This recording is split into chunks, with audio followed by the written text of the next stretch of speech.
జిల్లా మచిలీపట్నంలో జనసేన నాయకుల మధ్య వివాదాలు రోడ్డున పడ్డాయి. మేయర్ సీటు కోసం బండి రామకృష్ణ ప్రయత్నాలు చేస్తున్నారు. ఈ పదవి ఆశిస్తున్న కొట్టె వెంకట్రావు తనకు కాకుండా మరొకరికి ఎలా కేటాయిస్తారంటూ మండిపడ్డారు. ఈ పరిణామాల మధ్య గడ్డం రాజు అనే వ్యక్తి కొట్టె వెంకట్రావుపై దాడి చేశాడు. వివాదంలో ముదరడంతో పోలీసులు రంగంలోకి దిగారు. దాడి చేసిన వ్యక్తి బండి రామకృష్ణ అనుచరుడు కావడంతో జనసేన పార్టీ నేతల మధ్య వివాదం రాచుకుంది.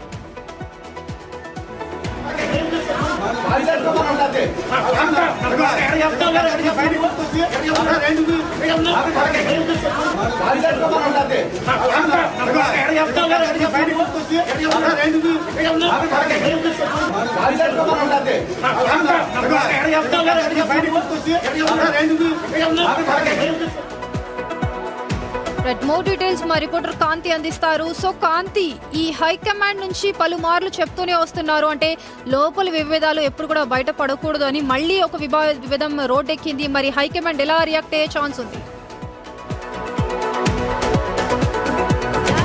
ఆంధ్రప్రదేశ్లో స్థానిక సంస్థల ఎన్నికలకు సంబంధించినంత వరకు ఒక ఊపు స్టార్ట్ అయిందని చెప్పుకోవాలి. ఇక రాజకీయ పార్టీలలో ఆయా నగరాల్లో ఉన్నటువంటి మేయర్ పదవులు, కార్పొరేటర్ పదవుల కోసం ఒక చర్చ అయితే మొదలైంది. అందులో భాగంగానే జనసేనకు సంబంధించి మచిలీపట్నంలో ఇటీవల ఒక ప్రైవేట్ ఫంక్షన్లో అటెండ్ అయినటువంటి జనసేన నాయకుల మధ్య ఒక వివాదం చెలరేగింది.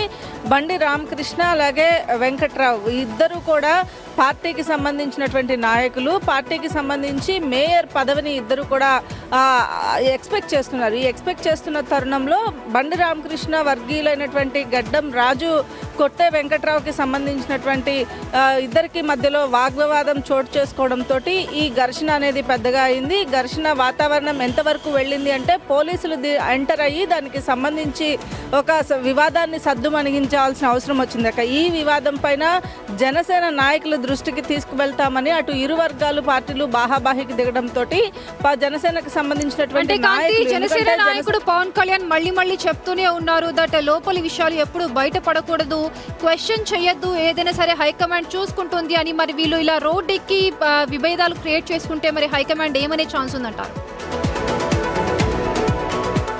పార్టీకి సంబంధించినటువంటి విషయాలు ఏవైనా ఇబ్బందులు ఉన్నట్లయితే పార్టీ నాయకుల దృష్టికి, మీ పైన ఉన్నటువంటి వారి దృష్టికి తీసుకువెళ్ళండి తప్ప రోడ్లపైకి వచ్చి కొట్టుకోవడము, అలాగే ప్రజల మధ్యలో జనసేనకి సంబంధించినటువంటి ఇష్యూని చర్చించడం, అలాగే రోడ్డు మీద ఇద్దరు కూడా అంటే పోలీసులు వచ్చి కంట్రోల్ చేయాల్సినటువంటి పరిస్థితి వరకు వచ్చింది. కాబట్టి పవన్ కళ్యాణ్ ఎలా స్పందిస్తారు అనేది ఏదైతే వేచి చూడాల్సిన పరిస్థితి. అయితే ఏదైనా ఇష్యూ ఉంటే ఖచ్చితంగా పై స్థాయి అంటే జిల్లా స్థాయి నాయకులకు ఈ విషయాన్ని తీసుకువెళ్ళండి, లేదంటే పార్టీ ఆఫీస్కి వచ్చి నన్ను కలిసి నేరుగా దీనికి సంబంధించినటువంటి విషయాలపైన చర్చించండి తప్ప పార్టీకి సంబంధించినటువంటి ఇష్యూస్లో ఎప్పుడు కూడా ఇద్దరు కూడా చర్చించుకొని కూర్చొని సెటిల్ చేసుకోండి అని కూడా పవన్ కళ్యాణ్ పదే చెప్తూ వస్తున్నారు. ఈ విషయం పైన పవన్ కళ్యాణ్ ఎలా స్పందిస్తారు అనేది అయితే వేచి చూడాలి. ప్రస్తుతం మేయర్కి సంబంధించినటువంటి అంశంలో ఈ ఇష్యూ చెలరేగుతుంది కాబట్టి కూటమిలో కూడా జనసేన కలిసి పనిచేస్తుంది. అసలు మేయర్ పదవి అనేది జనసేనకి ఇస్తారా లేదా అనేది ప్రస్తుతం ఉన్నటువంటి డిక్లేర్ అయితే ఇంకా చేయలేదు. కాబట్టి ఏం జరుగుతుంది అయితే వేచి చూడాల్సిన పరిస్థితి. కానీ